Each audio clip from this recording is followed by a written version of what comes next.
Ó, então, retomando o assunto da aula de hoje, nós vamos falar sobre estratégias de detox em diversas situações de saúde. Essa aula vocês podem participar, não é uma aula fechada, não é uma aula onde vocês precisem ficar necessariamente com o microfone fechado. É uma aula onde vocês podem perguntar, interagir, tirar dúvidas de tudo que vocês já ouviram falar sobre detox e que vocês têm dúvida até hoje. É impossível eu falar de detox sem falar de inflamação. E é impossível eu falar de inflamação sem também dizer que todos os dias o nosso corpo trabalha fazendo a desinflamação, inflamando e desinflamando.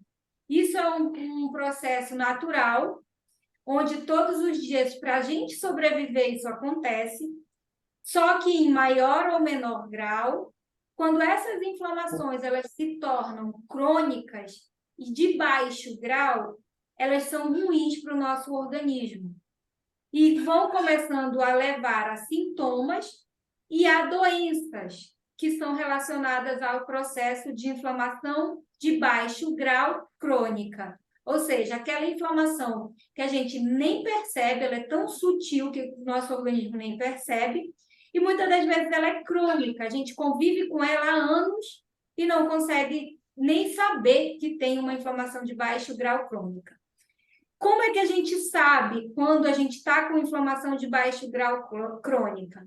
Existem alguns exames que sinalizam isso, então, quem vai numa medicina mais integrativa ou num nutricionista que trabalha com essa visão mais integrativa, em algum momento já deve ter visto que no seu exame de sangue é avaliado a homocisteína, o PCR ultrassensível, a ferritina, que são exames, que são resultados que me levam a identificar alguns processos inflamatórios de baixo grau. Ferritina mais direcionado ao fígado, a homocisteína ela é mais sistêmica, podendo ser uma inflamação que a longo prazo, quando ela é elevada, pode causar alguns danos, inclusive na parte cardíaca e neurológica, ou seja, hoje em dia, doenças neurodegenerativas já podem ser associadas à inflamação de baixo grau, como o que acontece quando a gente tem a homocisteína alta. E quando a inflamação se torna ruim para a nossa saúde? Todas as vezes que vocês ouvirem falar em inflamação crônica de baixo grau, essa inflamação é algo que a gente precisa diminuir no nosso organismo. Temos, porque a gente vive num mundo exposto a toxina, exposto a metais tóxicos, exposto a parasitas, estresse, que vai levando ao longo da nossa vida a inflamação crônica de baixo grau. Mas o objetivo maior, quando a gente está fazendo o acompanhamento, é diminuir essa inflamação. Quais são as principais causas de uma inflamação crônica de baixo grau?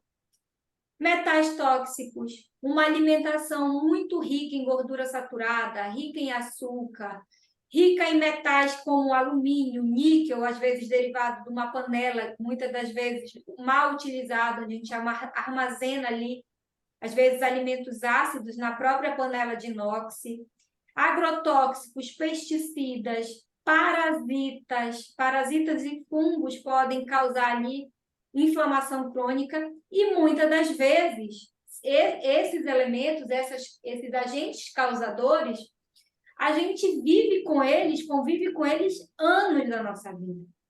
Às vezes a gente passa 5, 10, 15 anos, faz uma desparasitação quando é criança, na vida adulta esquece e vai convivendo ali com parasitas, com vermes, com fungos, e isso tudo piorando o intestino e necessariamente quando você piora o intestino, você também piora sua resposta inflamatória. Metais tóxicos podem vir de onde? Produtos de beleza, de higiene pessoal, tinta de cabelo, esmalte, diversos outros alimentos, como o arroz. O arroz é um alimento que tem um metal tóxico em altas quantidades, que é o arsênico, Mas, para isso, a gente precisa minimizar esses riscos.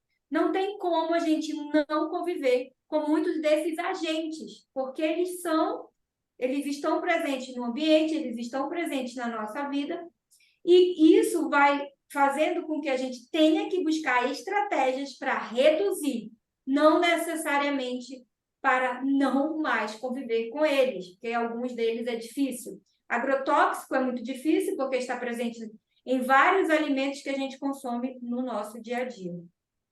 Então, a inflamação crônica de baixo grau, muitas das vezes, ela não vai causar sinais óbvios, ou seja, a gente não vai identificar assim de cara que a gente está com uma inflamação de baixo grau. Eu vou passar o próximo slide, onde vocês vão ver os principais sinais de que a gente tem algum grau, ou em menor ou em maior grau, a inflamação crônica.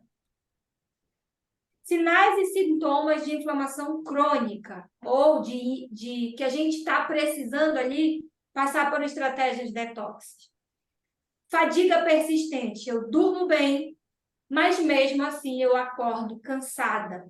Parece que eu não dormi como deveria e todo o tempo eu estou cansada, fadigada, aquele cansaço que me impede até de fazer uma atividade física ou de ter uma vida social adequada ali.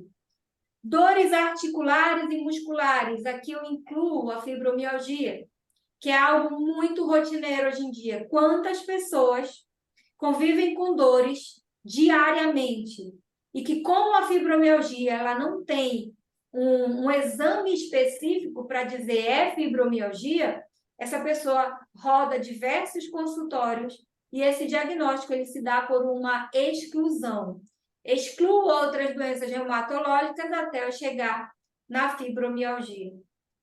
Problemas digestivos, má digestão, síndrome do intestino irritável, problemas de diarreia, constipação, que é a prisão de ventre, constantemente, eructação, problemas gástricos, esofagite, refluxo, problemas de pele, que muitas vezes nenhum dermatologista consegue resolver, aquelas dermatites, aqueles problemas que você roda alergista, roda dermatologista e ninguém descobre. Dificuldade para emagrecer, aquelas dificuldades que você, mesmo fazendo dieta, não consegue perder peso. Segue a dieta, faz atividade física e parece que a balança ali estagnou. Problemas de sono. Consegue dormir, não consegue ter um sono relaxante e acorda muito durante a noite. Alteração de humor. E muitas das vezes, aqui nessa alteração de humor, pode levar até mesmo a uma compulsão alimentar.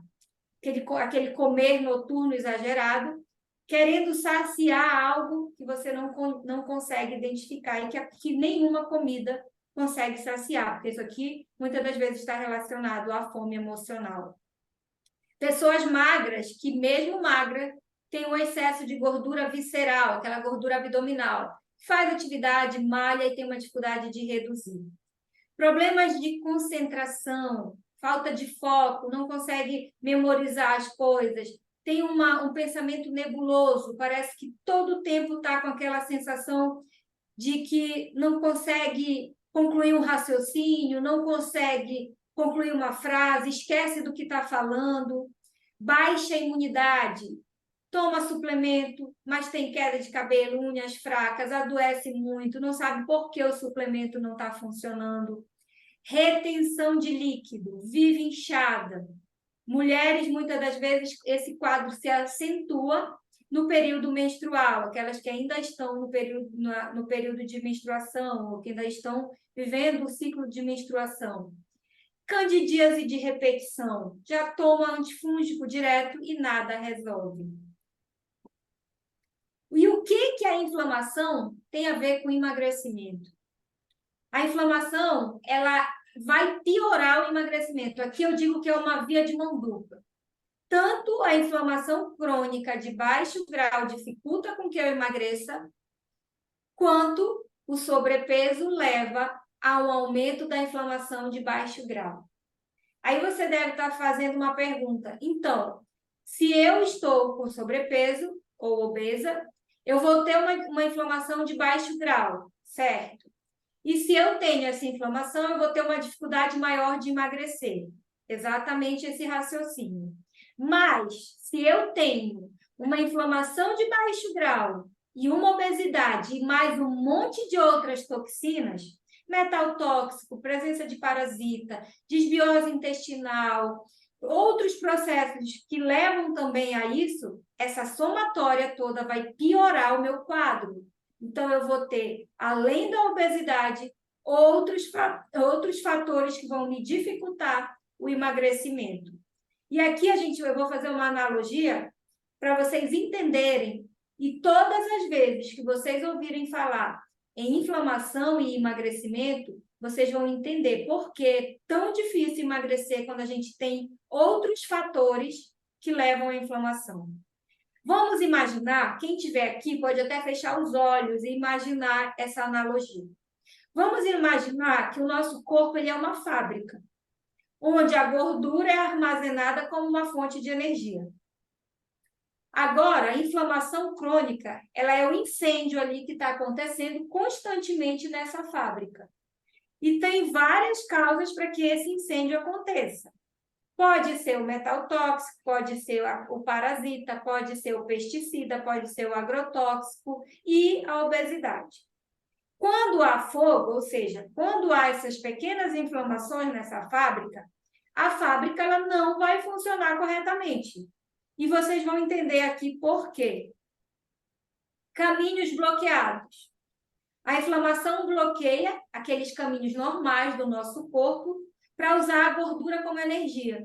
Ou seja, é como se as estradas estivessem fechadas e o corpo ele tem dificuldade de acessar a gordura armazenada e queimar aquela gordura. Confusão de sinais. Acontece uma bagunça ali entre as sinalizações celulares. O que é hora de queimar a gordura fica confusa e o corpo pode acabar armazenando mais gordura do que queimando. E aqui entra muito aquela situação. Mesmo eu fazendo dieta, eu não consigo emagrecer. Há uma bagunça desordenada ali no meu organismo. E a inflamação ela pode fazer as células do corpo também resistirem às ordens normais dos hormônios. Hormônios de tireoide, hormônios da leptina que controlam a fome, o apetite. E eles acabam não estando prontos para queimar a gordura. Então, quando a gente fala em emagrecer, vocês nunca mais vão esquecer isso. Todo o processo de emagrecimento tem uma etapa que o antecede.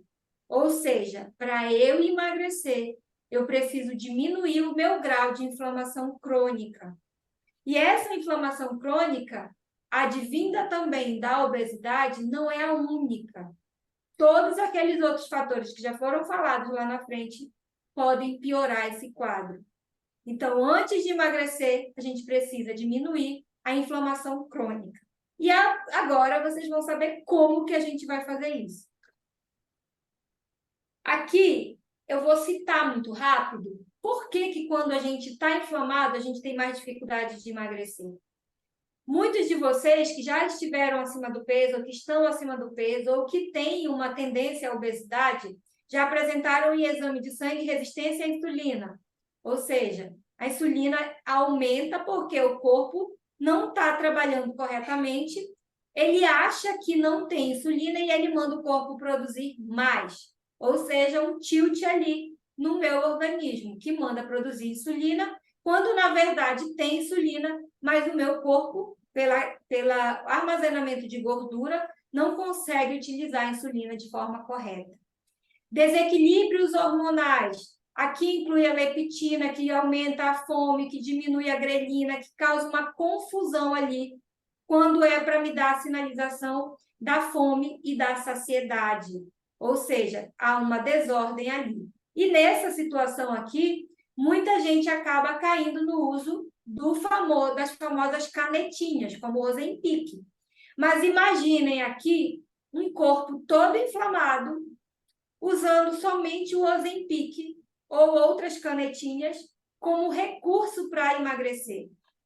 essa inflamação ela não vai ser sanada, pode haver um emagrecimento a curto prazo, mas a causa não foi resolvida. Então, vai chegar um momento que esse organismo vai voltar a ganhar peso novamente, porque muitas das vezes, e é o correto, você não vai ficar dependente da droga, você vai ter que tirar em algum momento.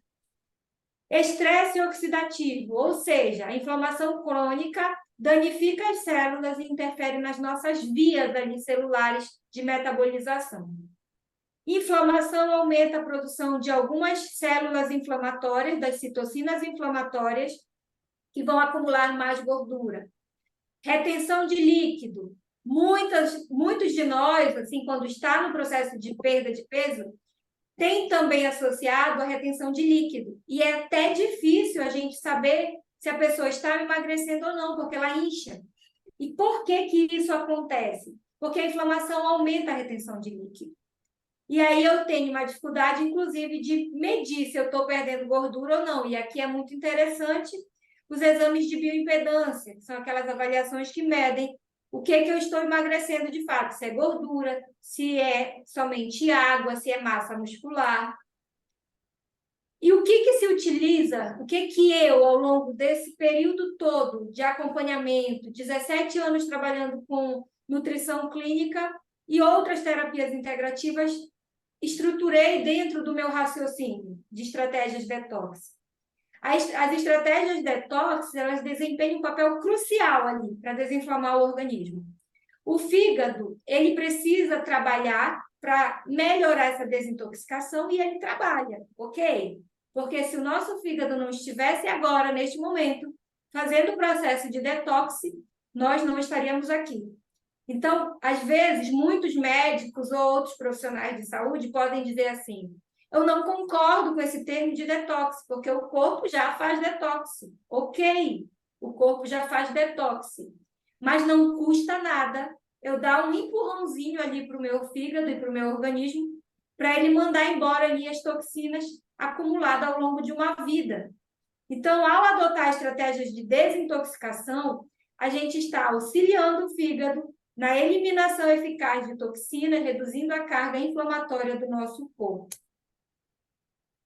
E aqui, todas vocês agora, mais uma vez eu vou pedir para que vocês fechem os olhos e a partir de hoje, todas as vezes que vocês ouvirem falar em terreno biológico, vocês lembrem disso. Porque quem consegue imaginar melhor de olhos abertos, ok, mas quem consegue visualizar melhor de olhos fechados, isso vai ser uma analogia que vocês vão levar para a vida. Quais são os 3 pilares básicos do meu protocolo de estratégias detox, que eu não chamo nem protocolo, das estratégias, porque um protocolo é fechado, as estratégias elas são mais individualizadas. Primeiro, limpeza do terreno biológico. Agora vocês vão imaginar que o nosso organismo, ele é como um aquário. Então, o nosso corpo ali, ele é como um aquário. A água desse aquário representa o nosso sangue. E os peixes são as células que estão ali dentro da circulação do nosso organismo. Quando a água do aquário ela suja, ela está muito contaminada, poluída, o que equivale ao nosso organismo como um todo, é necessário tratá-la para que os peixes, ou seja, as células não adoeçam. Se eu apenas for lá pegar o peixinho, alimentar e não trocar essa água do aquário, não limpar, não oxigenar, não melhorar os nutrientes ali que eu estou dando, de nada vai adiantar. Por quê? Porque eu preciso remover toxinas, eu preciso remover vírus, eu preciso diminuir carga de bactérias, de parasita, para promover uma melhor saúde celular para o organismo como um todo. Então, uma das bases é melhorar o terreno biológico, limpar esse terreno biológico. Suplementação personalizada. Aqui entra muito a questão. Tomo o suplemento e eu não vejo resultado. Meu cabelo continua caindo, minha unha está fraca, meu cansaço continua, minha memória está ruim, gasto horrores com suplementos e nada resolve. Ou gasto horrores com suplemento e a minha vitamina D continua baixa. Minha vitamina C, todas as vezes que faço o exame, continua baixa. O que pode estar por trás de tudo isso? Primeiro, uma suplementação inadequada. Segundo, muitas cargas de toxinas que não estão deixando eu absorver de forma correta.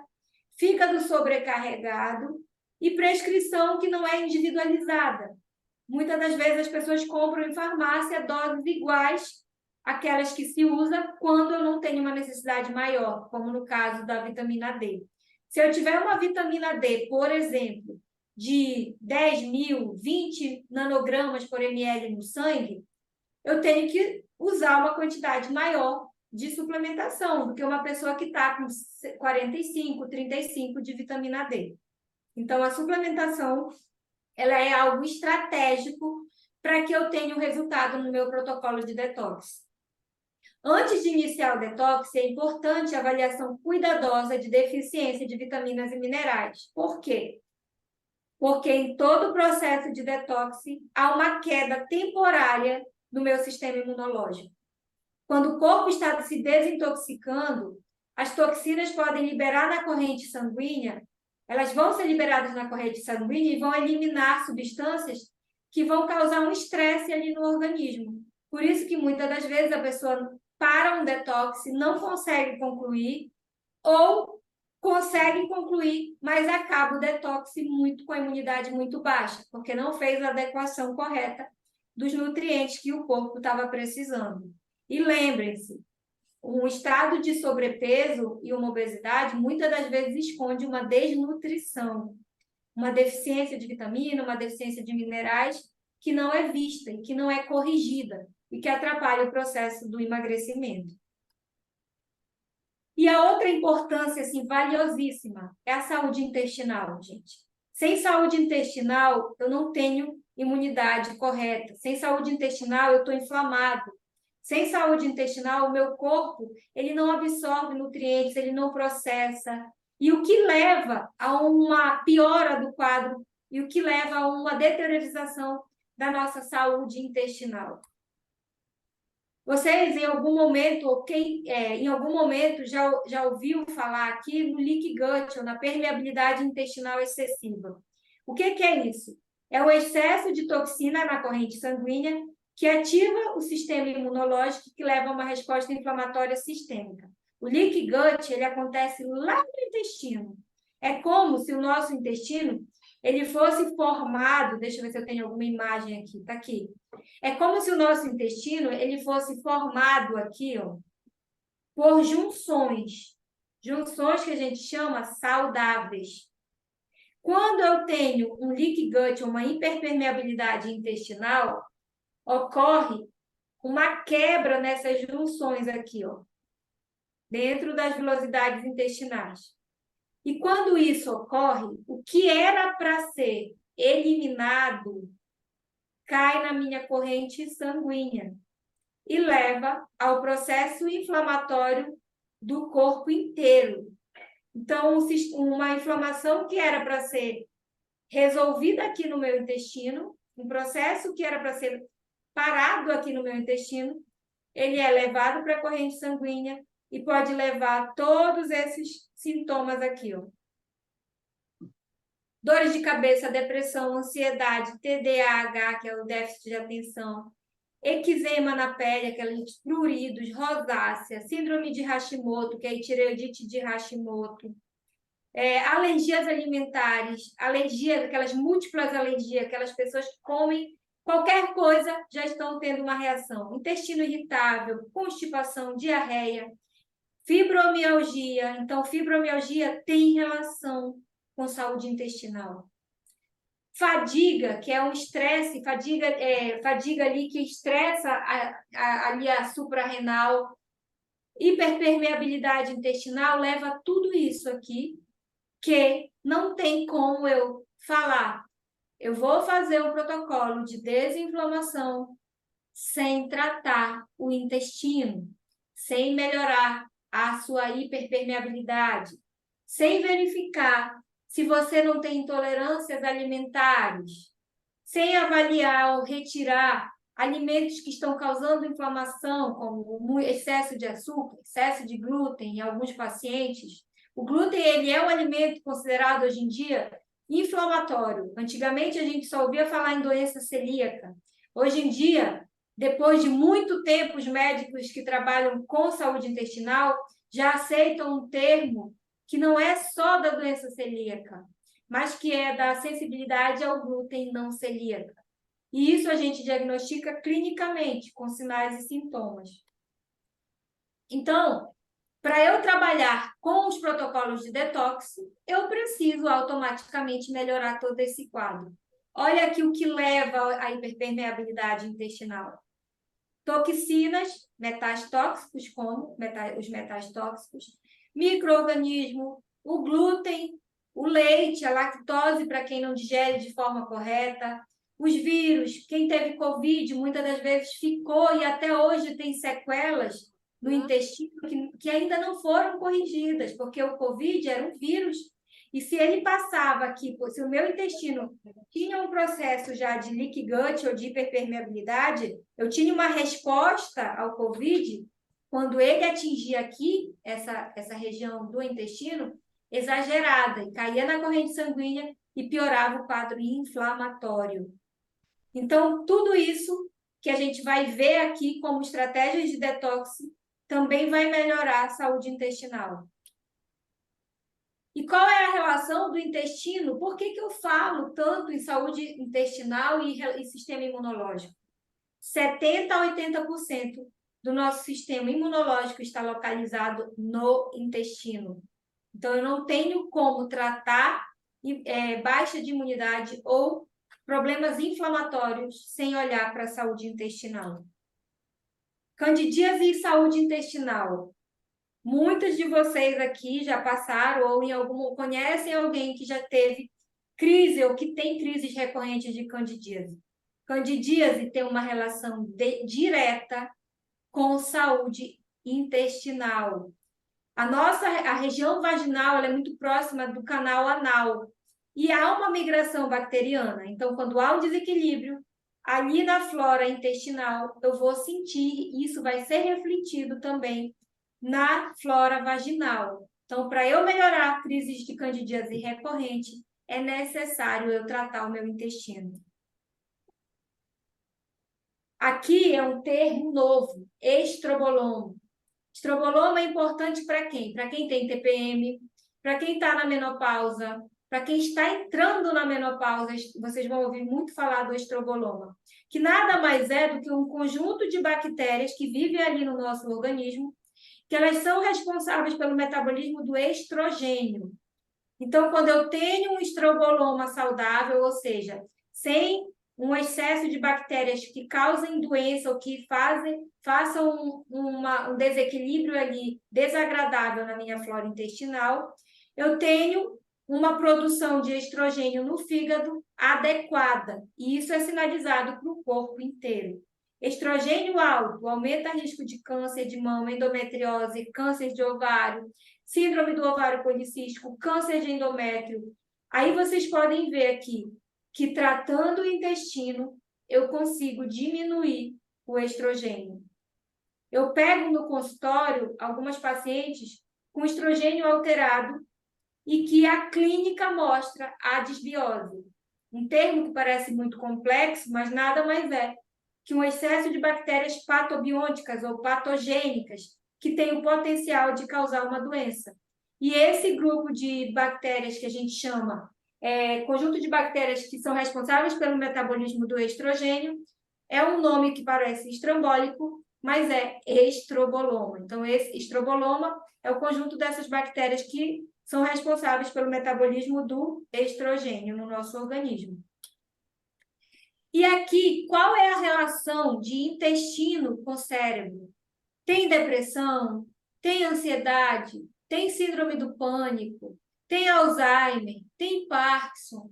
Olhe para o intestino.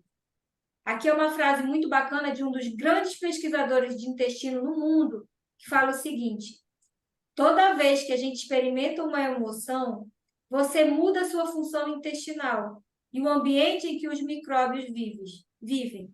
Então, tanto a depressão piora a nossa desbiose, quanto a desbiose piora a nossa depressão. Então, aqui é uma coisa que eu sempre valorizo.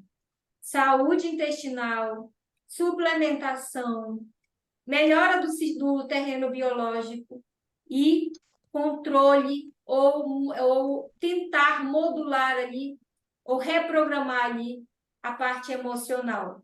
Porque uma pessoa que vive sob um estresse contínuo vai ter uma microbiota alterada, vai ter dificuldade de melhorar. Aqui podem ser aqueles casos de pessoas que comem corretamente, que fazem dieta, que fazem atividade física, mas que vivem sob estresse contínuo, seja no trabalho, seja em casa, e aí elas falam: eu faço de tudo, mas eu continuo sentindo mal-estar, sentindo minha imunidade baixa, sentindo que o meu corpo não emagrece, sentindo que eu não consigo perder gordura localizada. Por quê? Porque se eu tenho uma alteração de microbiota relacionada também ao meu processo emocional, eu vou ter todas essas dificuldades que eu estou citando aqui. Então, por que é tão importante ali essa relação do intestino com o nosso cérebro? O nervo vago, ele manda estímulos ao intestino e vice-versa. Já viram aquelas situações que a pessoa passa por um susto e dá diarreia? Ela está bem, aí acontece algo, deixa ela assustada, dá aquele processo de aquela urgência em evacuar, nervo vago, susto, aumenta alguns neurotransmissores, sinaliza para o intestino, aumenta o peristaltismo e causa a diarreia. Outra situação aqui, 95% da nossa serotonina, ela é produzida no nosso intestino. Então, se eu quero melhorar de depressão, o que eu preciso fazer? Eu preciso melhorar o meu intestino. E quando eu falo que 95% dessa serotonina ela é produzida no intestino, isso não quer dizer que essa serotonina ela vai chegar até o cérebro, porque existe uma barreira hematoencefálica que não permite que a serotonina chegue ao cérebro. Só que, através da sinalização do nervo vago com o intestino, a serotonina produzida aqui no intestino, ela vai aumentar a produção da serotonina lá no meu cérebro. Então, ela está, de forma indireta, o aumento da serotonina no intestino faz com que, através de estímulo vagal, ou dessa comunicação cérebro-intestino, aumente a minha produção de serotonina lá no meu cérebro. E com isso eu melhoro o meu processo de depressão. Então, assim, conhecem alguém que tá fazendo tratamento, ou que faz tratamento, ou que trata há anos depressão, toma antidepressivo e não melhora? Pergunta como está essa saúde intestinal. Bate nessa tecla de que o intestino doente vai piorar o tratamento da depressão. O nosso intestino também, as bactérias que vivem lá, elas vão produzir o GABA. O GABA, ele é muito importante para o relaxamento.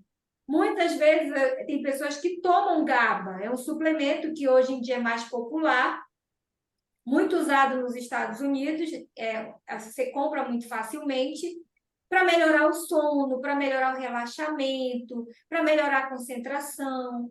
Só que o nosso intestino, se a gente tiver se a gente não tiver desbiose, tiver uma saúde intestinal boa, as nossas bactérias elas fazem a produção do GABA. E se eu tomo GABA e eu tenho uma desbiose, eu não vou aproveitar corretamente esse suplemento. Eu vou estar jogando dinheiro fora. Então, aqui, entendendo de uma vez por todas, por que vocês vão ouvir falar cada vez mais daqui para frente? O nosso intestino é o nosso segundo cérebro, porque ele tem cerca de 100 a 500 milhões de neurônios. Ele tem um sistema nervoso entérico e ele produz substâncias como butirato, que diminui a depressão e a ansiedade. Nunca mais esqueçam isso. Depressão precisa tratar intestino. Enquanto vocês não tratarem o intestino, os quadros de produção de neurotransmissores que melhoram a depressão vão estar prejudicados. E muitas das vezes vai ser aquele paciente que vai ser dependente da droga para o resto da vida. E aqui eu pergunto para vocês, como anda a saúde intestinal? Olhem para essa foto e me digam, depois no chat, pode colocar até aqui escrito no chat, como anda a saúde intestinal de vocês. Aqui é uma escala de Bristol. O normal dessa escala é o nível 4, é o tipo 4, em forma de salsicha ou cobra, mais suaves e macias. A gente fala que é aquelas fezes que quase não sujam o papel higiênico. Quando você passa o papel higiênico, ele sai praticamente limpo. Então, o ideal é chegar aqui nessa escala de nível 4, tá? Tá no nível 1, melhora a qualidade, melhora a ingestão de água. Começa tomando mais água. Começa comendo mais alimentos ricos em fibra. Começa tendo uma rotina de evacuação, ou seja, procura ter sempre um horário regular para evacuar. Aqui é um estágio muito ruim e muitas das vezes essa pessoa que tem esse nível na escala de Bristol, também ela fica dias sem evacuar. E ela vai formando dentro da parede do intestino o que a gente chama de biofilme, que vai aderindo ali na parede intestinal e que causa ali um grande desconforto e uma dificuldade maior. Eu não vou deixar de falar, porque muitos aqui devem ter ouvido falar, da hidrocolonterapia, que foi, acho que foi uma Big Brother, uma influencer que fez. Aqui, quando a hidrocolonterapia ela é bem orientada, ela é bem utilizada, ela pode ajudar a eliminar essas fezes que ficam aderidas na parede intestinal, mas deve ser feita sob fiscalização com um profissional muito bem orientado, porque existem pessoas que fazem de tudo e elas não conseguem regularizar o funcionamento intestinal e não conseguem melhorar. Em alguns casos, quando bem orientado, a hidrocolonterapia pode ser um recurso. E quais são as estratégias de detox, então, que eu afirmo para vocês que se fizer, vocês vão ter resultado? Primeiro, a gente remove parasita, metais tóxicos, xenobióticos, que vêm ali do uso de muito plástico na cozinha, de uso de muitas panelas de forma inadequada, que soltam alumínio também, o bisfenol A, que é presente no garrafão de água, que às vezes a gente compra água, essa água fica exposta ao calor e quando você vai ingerir, aquele plástico ali do garrafão começa a eliminar o bisfenol A, por exemplo, na nossa água. Alérgenos alimentares. Aqui eu incluo também quem tem intolerância à lactose, não como alérgeno, mas à lactose, o glúten, para quem tem sensibilidade celíaca ou não celíaca ao glúten, dieta adequada, ou seja, dieta adequada para você. Eu posso fazer a melhor dieta do mundo, mas se eu tiver, por exemplo, uma intolerância à lactose e tiver lactose na minha dieta, ela não está adequada para mim. Suplementação, suplementar vitamina D, complexo B, zinco quando necessário, ômega 3, uso do carvão ativado, que é um recurso maravilhoso e barato, que vocês podem estar utilizando para diminuir ali os processos de intoxicação, é muito usado para isso, para diminuir quando você tem excesso de gases, mas deve ser utilizado com cautela e bem orientado, porque o carvão ele é como se ele fosse uma esponja, ele é um adsorvente. Ele vai puxando não só as toxinas, ele também, dependendo do horário de uso, ele vai roubar ali também alguns nutrientes importantes. Se você tomar um suplemento perto de um carvão ativado, você vai diminuir a absorção desse suplemento, assim como de drogas. Uso da homeopatia, existem homeopatias e estratégias homeopáticas para quelar mercúrio, para quelar alumínio, para quelar drogas que você usa por muitos anos, como anticoncepcional. Uso de ervas e chás, tintura de coentro, que é excelente para quelar o metal tóxico como o mercúrio. A carqueja, para melhorar o funcionamento do fígado, melhorar a metabolização também da glicose. A cavalinha, para ajudar na drenagem, a eliminação durante o processo de detox, ajudar ali o corpo a levar através da urina e das excreções as substâncias que o meu corpo já eliminou, que eu não preciso mais. E recolocar. Enzimas digestivas devem ser utilizadas em alguns casos, aqui deve ser avaliado de acordo com a clínica da pessoa. Pessoas que não têm mais vesícula normalmente têm uma necessidade maior do uso de enzima digestiva, porque a enzima digestiva ela vai fazer o papel de liberar ali as enzimas que a vesícula não armazena mais. Quem produz as enzimas não é a vesícula, mas a vesícula ela armazena. Então, se eu vou comer uma gordura e é uma quantidade elevada, quem não tem mais vesícula, ela não vai ter uma reserva ali para ser liberada. Então, muitas das vezes ela vai sentir diarreia, ela vai sentir uma má digestão se ela tiver uma sobrecarga. Nesses casos, é interessante o uso da enzima digestiva. Probiótico e pós-biótico. Aqui, pré-biótico, fibra, goma cássia, inulina. De alimentos, a gente pode estar utilizando aqui a biomassa da banana verde, que é excelente, tem muita fibra, tem muita inulina na biomassa de banana verde, tem muito FOS, na verdade, na biomassa de banana verde, e ela alimenta as nossas bactérias boas, ou seja, ela melhora ali. Probiótico, gente, é algo que deve ser muito bem analisado, porque se eu ainda estiver muito intoxicada, se eu ainda estiver com leaky gut, com uma hiperpermeabilidade intestinal exacerbada, um crescimento bacteriano dentro do meu intestino de bactérias fermentativas, às vezes o probiótico ele é um tiro no meu pé. Eu vou estar gastando dinheiro à toa e eu vou estar piorando o meu quadro. Então, deve ser analisado e deve ser utilizado de forma estratégica no momento certo. Aqui, reprogramar sono, estresse, ansiedade. Aqui, quando vocês melhoram o 1, o 2 e o 3, vocês melhoram, vão começando a melhorar estresse, ansiedade e sono. Só que tem pessoas que, às vezes, convivem com pessoas que levam a ter sempre estresse. No trabalho, ou em casa, ou tem uma rotina muito desregrada ainda e não consegue ter uma rotina para controlar o sono, dorme muito tarde. É importante esse controle do sono, do estresse e da ansiedade, tá? E aqui você pode utilizar recursos da atenção plena, da meditação. Tem na internet, hoje em dia, muitas meditações guiadas que podem ser utilizadas aqui. Dieta, suplementos e estratégias, sempre reavaliar. Eu digo que não existe nenhum chá e nenhum suplemento que eu possa dizer assim, é para a vida toda. Vai, toma que é para a tua vida toda, sem que eu precise adequar. Porque às vezes se eu começo com uma vitamina D de 20, chega no meio, eu subi essa vitamina D, eu já cheguei a 50, eu não vou mais precisar tomar a mesma dose que eu tomava lá no início. Então, essas adequações, elas são necessárias. Senão, depois, elas podem, ao invés de causar uma melhora na minha saúde, já começar a causar um prejuízo.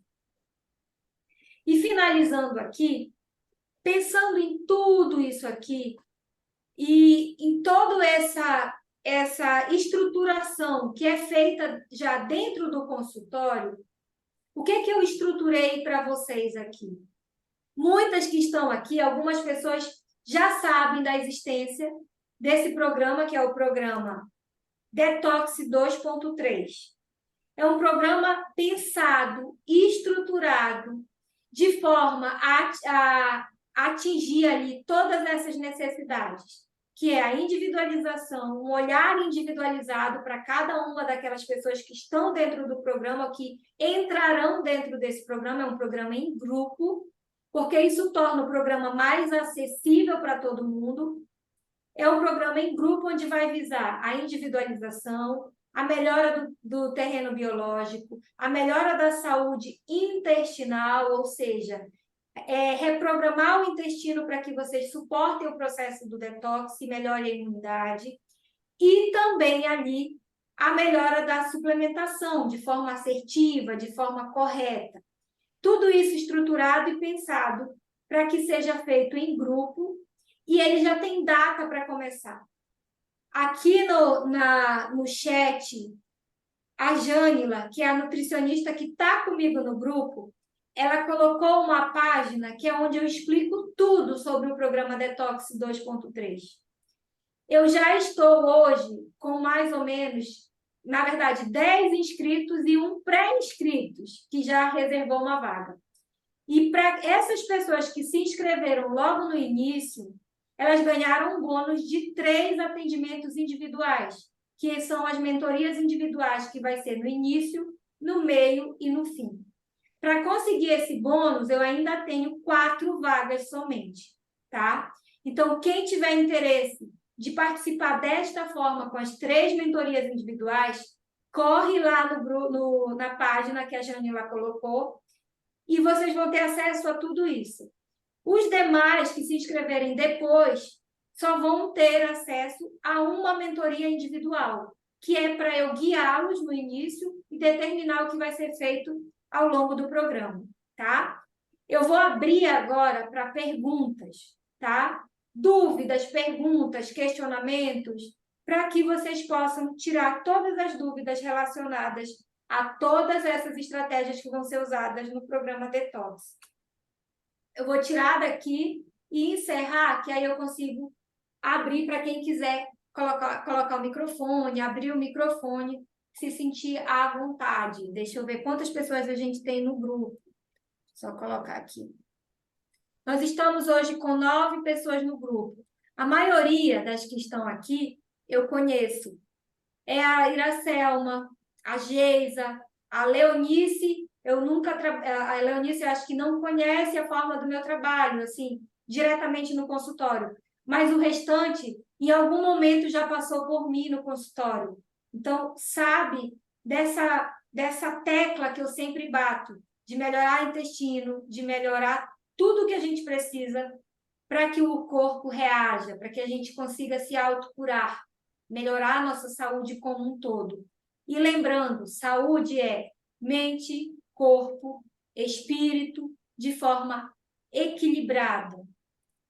Tem alguém que queira ou que se sinta à vontade de falar? Pode abrir a câmera. Estou sentindo assim que é um programa que vai ajudar muito vocês. E os que não estiverem aqui e que assistirem essa aula gravada, podem tirar qualquer dúvida direto comigo no WhatsApp, que vai estar também lá o meu contato direto na página, gente. Vocês têm alguma dúvida? Quem não quiser falar, pode colocar aqui no chat também. Dúvidas, questionamentos ou perguntas relacionadas a tudo o que a gente viu aqui.